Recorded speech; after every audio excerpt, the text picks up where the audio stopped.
నమస్తే అండి. నమస్కారం. మనం ఇప్పుడు చూసుకుంటే వైఎస్ షర్మిల ఇంతకు ముందు అన్న వెనక ఉండి, తండ్రి ఉన్నప్పుడు అన్న వెనక ఉండి ఆయన కోసం కష్టపడి ఇదేంటి పాదయాత్ర చేసి ఆయన కోసం చాలా ప్రచారాలు చేసి చాలా పేరు తెచ్చుకున్నారు. అన్న కోసం కష్టపడడానికి పేరు తెచ్చుకున్నారు. పార్టీ పరంగా ఆవిడ చాలా హెల్ప్ చేసిందని చెప్పుకోవచ్చు. ఇప్పుడు పార్టీ నుంచి వాళ్ళ అన్న దగ్గర నుంచి బయటకు వచ్చేసి సపరేట్గా పార్టీ పెట్టుకొని ఇండిపెండెంట్గా పోటీ చేసి మళ్ళీ ఇప్పుడు కాంగ్రెస్లోకి రావడం జరిగింది. కానీ కాంగ్రెస్లోకి వచ్చిన తర్వాత అన్నకి చూసుకుంటే చాలా వ్యతిరేకం అయిపోయింది. ఎందుకంటారు?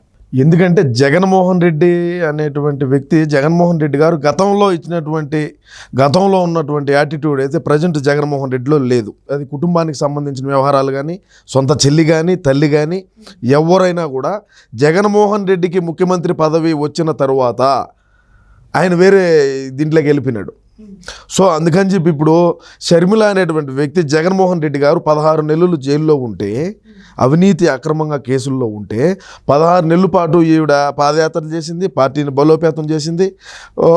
అదే కాకుండా కాంగ్రెస్లో ఉన్నటువంటి పెద్ద పెద్ద నాయకులందరినీ కలుపుకొని ముందుకు పోయింది. అది అందరికీ తెలిసిన మాట, వాస్తవం అది. అదేవిధంగా ఇప్పుడు ఆయన ముఖ్యమంత్రి అయిన తర్వాత ఏదో ఆస్తి తగాదాలు లేదంటే కుటుంబ వ్యవహారాలు ఎవరికైనా సహజంగా ఉంటాయి. దాంట్లో జగన్మోహన్ రెడ్డి గారు కొద్దిగా అదే ఆయన ఇంకొక పేరుతో పిలుస్తారు కాబట్టి ఆ పేరుకు తగ్గట్టుగా ఆయన ప్రవర్తన, ఆయన ఆలోచన విధానం ఉండదని చెప్పి ఆవిడ తెలంగాణకు వచ్చి ఈరోజు తెలంగాణలో సరే ఏదేమైనప్పటికీ కూడా తెలంగాణలో పార్టీ ఎత్తుకొని పోయి కాంగ్రెస్లో కలపడం, ఇప్పుడు మా ఆంధ్రాకు వచ్చేసి పిసిసి అధ్యక్షురాలుగా ఎన్నికయ్యి ఆమె బాధ్యతలు చేపట్టి ఆమె పార్టీ సిద్ధాంతాలు, ఎవరు పార్టీ సిద్ధాంతాలు వాళ్ళవి ఉంటాయి, వాళ్ళ పార్టీ సిద్ధాంతాలు చెప్పుకుంటా ముందుకైతే పోతూ ఉండదు. అదే కోణంలో మనం చూసుకుంటే జగన్మోహన్ రెడ్డి గారు ఏదైతే మేనిఫెస్టోలో ఇచ్చినారో ఇక్కడ మనం ఎలా చూడొచ్చు, ఆవిడ ఇప్పుడు అన్నకి వ్యతిరేకంగా వెళ్తుందంటే వ్యక్తిగతంగా వెళ్తుంది అనుకోవచ్చా, లేకపోతే పార్టీ పరంగా రాజకీయాల పరంగానే చూసుకోవచ్చు? వ్యక్తిగతంగా వెళ్ళేటువంటి వ్యక్తి షర్మిల గారు కాదండి. వ్యక్తిగతంగా వెళ్ళాలంటే జగన్మోహన్ రెడ్డి గారు వెళ్తారు. వ్యక్తిగతంగా కాకుండా నేను కూడా ఆ పార్టీకి పనిచేసినాను కదా, నేను కూడా ఈ హామీలు మేము నెరవేరుస్తాము, మా అన్నకు ఒక అవకాశం ఇవ్వండి అని చెప్పి షర్మిల గారు చెప్పినారా లేదా? చెప్పిన మాట వాస్తవం కదా. ఈ జగన్మోహన్ రెడ్డి అధికారంలోకి రావడానికి షర్మిల పాత్ర ఉన్నదా లేదా? సో ఈరోజు ఆమె ప్రజల్లోకి వచ్చి మా అన్నకు ఒక అవకాశం అని చెప్పి అడిగినాము, ఈ విధంగా పాలన ఉంటుంది, ఈ విధంగా ఆలోచన విధానం ఉంటుంది, ఈ విధంగా అవినీతికి అక్రమాలకు పాల్పడతాడు జగన్మోహన్ రెడ్డి గారు అని మేము అనుకోలేదు అని చెప్పి స్పష్టంగా చెప్తుంది. ప్రతి ఒక్క మీటింగ్లో చెప్తుంది.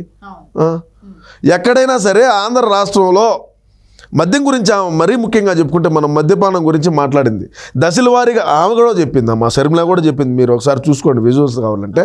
షర్మిల కూడా మన పార్టీ అధికారంలోకి వచ్చిన తర్వాత మద్యపాన నిషేధం చేస్తాము, ప్రతి ఒక్క ఇంట్లోనూ కూడా సంతోషంగా ఉండాలా, ప్రతి ఒక్క అక్క చెల్లెమ్మ సంతోషంగా ఉండాలా, కూలీ నాలీ చేసుకునే వాళ్ళు ఉంటారు, ఓన్లీ మద్యంకు అలవాటు పడి కుటుంబాలు చిన్నాభిన్నం అయిపోతున్నాయి, మేము అధికారంలోకి వచ్చిన తర్వాత ప్రశాంతంగా ఉంటారు అని చెప్పి ఆమె కూడా చెప్పింది. ఏమి రియలైజ్ అయ్యింది ఇప్పుడు అని నేనైతే చెప్పగలను. ఇంకా మేనిఫెస్టో గురించి మాట్లాడుకుంటే జగన్మోహన్ రెడ్డి గారు అధికారంలోకి వచ్చిన తర్వాత మేనిఫెస్టో ఏవైతే హామీలు ఇచ్చారో అవన్నీ చేశారా అని ఇప్పుడు ప్రశ్నించడం జరుగుతుంది. ఏం చేసినారు, ఏం ఫలాంది చేశారని చెప్పు. రాష్ట్రంలో ఎక్కడైనా సరే ప్రశాంతంగా ఉండాడా? ఒక ఆంధ్రప్రదేశ్ రాష్ట్రంలో ఉండేటువంటి వ్యక్తులు ఎవరైనా ప్రశాంతమైన జీవితం గడుపుతున్నారా జగన్మోహన్ రెడ్డి అధికారంలోకి వచ్చిన తర్వాత? ప్రతి ఒక్కరిని భయభ్రాంతులకు గురి చేయటము, ప్రశ్నించి అక్రమంగా కేసులు పెట్టడము, ఏదైనా సరే మాకు ఈ పని కావాలని చెప్తే లంచాలు అడగటము, అవినీతి అక్రమాలకు కేర్ ఆఫ్ అడ్రస్గా మార్చినాడు జగన్మోహన్ రెడ్డి గారు ఆంధ్ర రాష్ట్రానికి ముఖ్యమంత్రి అయిన తర్వాతనైతే నేను చెప్పగలను. మరి ముందు ఎలా ఉండబోతుంది అంటారు? అంటే ఆల్రెడీ ఎన్నికల మూమెంట్ అయితే స్టార్ట్ అయిపోయింది, మరి ఈవిడైతే ఈయనకి వ్యతిరేకంగా వెళ్తున్నారు, మరి ముందు ఎలా ఉండబోతుంది అంటారు? ముందుగా అంటే జగన్మోహన్ రెడ్డి గారి పాలన ఆంధ్ర రాష్ట్రంలో ఉండేటువంటి ప్రజలందరూ కూడా జగన్మోహన్ రెడ్డి గారిని గద్దె దించాలని ఒక కంకణం కట్టుకొని ముందుకు పోతూ ఉన్నారు. అదే కోణంలో మనం కనుక చూసుకున్నట్టయితే షర్మిల గారు కూడా సొంత చెల్లెలు అయినప్పటికీ కూడా ఆమె కూడా ఎందుకంటే జగన్మోహన్ రెడ్డి కోసమని పనిచేసింది, మేము పార్టీని అధికారంలో తీసుకురావాలా, రాజన్న రాజ్యం తేవాలా, రాజన్న రాజ్యంగా మనం చేసుకోవాలని చెప్పి ఆమె కూడా కష్టపడింది. ఆమె ప్రయత్నం గట్టిగానే చేసింది, వాళ్ళ అన్నగారిని ముఖ్యమంత్రిగా కూడా చేసుకున్నారు. అదేవిధంగా చూసుకుంటే ఇప్పుడు సొంత చెల్లి కూడా రివర్స్ అయిందంటే, ఒక ఇంట్లో ఒక తల్లి కడుపున పుట్టినటువంటి వాళ్ళు, ఒక గిన్నెలో తిన్నటువంటి వాళ్ళు ఆవిడే వ్యతిరేకం అయిందంటే రాష్ట్రంలో ఉండేటువంటి ప్రజానికం అంతా కూడా ఏ విధంగా ఏకమై జగన్మోహన్ రెడ్డి గారిని గద్దె దించాలనే ప్రయత్నంలోనే ఉన్నారు. జగన్మోహన్ రెడ్డి గారిని ఖచ్చితంగా గద్దె దించి ఆంధ్ర రాష్ట్ర రాష్ట్రాన్ని అభివృద్ధి వైపు నడిపించుకుంటారు పక్క మన ఆంధ్ర ప్రజలందరూ కూడా అని తెలియజేసుకుంటా ఉండ. ఓకే, అదే జగన్మోహన్ రెడ్డి గారిని ఇప్పుడు గద్దె దించడానికి షర్మిల కూడా ఏమైనా వ్యూహాలు పన్నే అవకాశం తప్పకుండా చేస్తుంది కదా. ఇప్పుడు అదన్నీ గద్దె దించేదానికే కదా.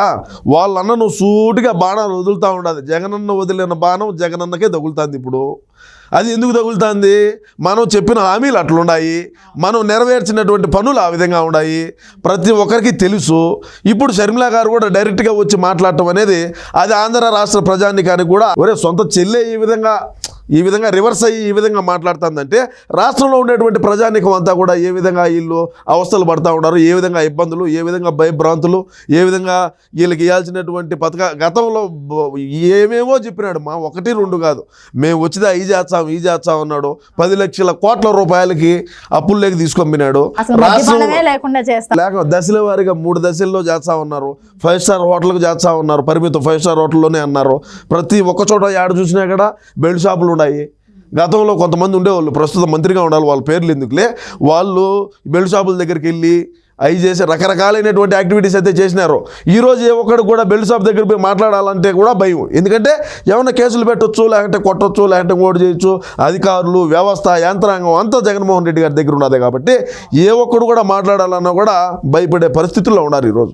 ఇప్పుడు షర్మిల గారు చూసుకుంటే బహిరంగంగా మాట్లాడే ప్రసంగాల్లో నువ్వేంట్రా సిద్ధం, ఏం సిద్ధం, దేనికి సిద్ధం, నేను సిద్ధంగా ఉన్నాను నేను పంపించడానికి అన్నట్టుగా ఆవిడ ప్రసంగించడం అయితే జరిగింది. ఉండాయేమో అంటే ఏంటంటే జగన్మోహన్ రెడ్డి గారు దేనికైనా సిద్ధం అని ఎందుకంటారంటే జగన్మోహన్ రెడ్డి గారి దగ్గర యంత్రాంగం నెంబర్ 1, పోలీసు వ్యవస్థ, జగన్మోహన్ రెడ్డి గారు అవినీతి సొమ్ము భారీగా ఎంత ఉన్నది అనేది మన అందరికీ కూడా, రాష్ట్రంలో ఉండే ప్రజానికానికి అందరికీ కూడా తెలుసు. సో ఆయన దేనికైనా సిద్ధంగానే ఉంటాడని నా ఆలోచన. అది ఆయన అది మైండ్లో పెట్టుకునే సిద్ధమే అని చెప్పి ఒక ఈ మీటింగ్లో కూడా పెడుతున్నాడు కదా, మనం చూస్తూనే ఉన్నాం కదా. అవును, అంటే షర్మిల గారు ఇంతలాగా మాట్లాడుతున్నా కూడా జగన్మోహన్ రెడ్డి గారు స్పందించకపోవడానికి కారణం ఏంటంటారు? అంటే సొంత చెల్లి అనా లేకపోతే దేనికని అనుకోవచ్చు? జగన్మోహన్ రెడ్డి గారు ఏ ఒక్క దీనికైనా సరే స్పందించినాడా? ఏడైనా సరే ప్రతిపక్ష నాయకులు విమర్శలు చేసినా, లేదు ఏదైనా అక్రమాలకు అవినీతికి పాల్పడినారని చెప్పి విమర్శలు చేసినా కూడా ఏ ఒక్క రోజైనా సరే జగన్మోహన్ రెడ్డి గారు ప్రెస్ మీట్ పెట్టి కానీ ప్రజలకు మేము చేసిన అభివృద్ధిది, మేము సంక్షేమాలు ఈ విధంగా ఇచ్చినామని కానీ, లేదు మేము ఈ విధంగా పరిశ్రమలు తెచ్చినాము, నిరుద్యోగులకు ఈ విధంగా ఉద్యోగ అవకాశాలు కల్పించినాము, రాష్ట్ర ఆదాయాన్ని ఈ విధంగా పెంపొందించినామని కానీ ఏనాడైనా సరే జగన్మోహన్ రెడ్డి గారు ప్రెస్ మీట్ పెట్టి కనీసం ఆంధ్ర రాష్ట్ర ప్రజానికానికి తెలియజేసే ప్రయత్నమైనా చేసినట్టు పోనీ. మాట్లాడితే సలహాదారులు వస్తారు, మాట్లాడతారు, పోతారు. ఇంకొక లేదంటే మంత్రులు వస్తారు, వాళ్ళకు ఉండేటువంటి శాఖ గురించి మాట్లాడరు, పక్కన వాళ్ళ శాఖ గురించి మాట్లాడతారు. ఇది మన రాష్ట్రంలో జరిగేటువంటి వ్యవస్థ. ఆంధ్ర రాష్ట్ర ప్రజలందరూ కూడా విసిగిపోయి ఉన్నారు జగన్మోహన్ రెడ్డి గారి పాలనలో. జగన్మోహన్ రెడ్డి గారిని గద్దె దించి మన రాష్ట్రాన్ని అభివృద్ధి వైపు నడిపించుకుందామనే ఆలోచనలోనే ఉన్నారు మన ఆంధ్ర రాష్ట్ర ప్రజలందరూ కూడా.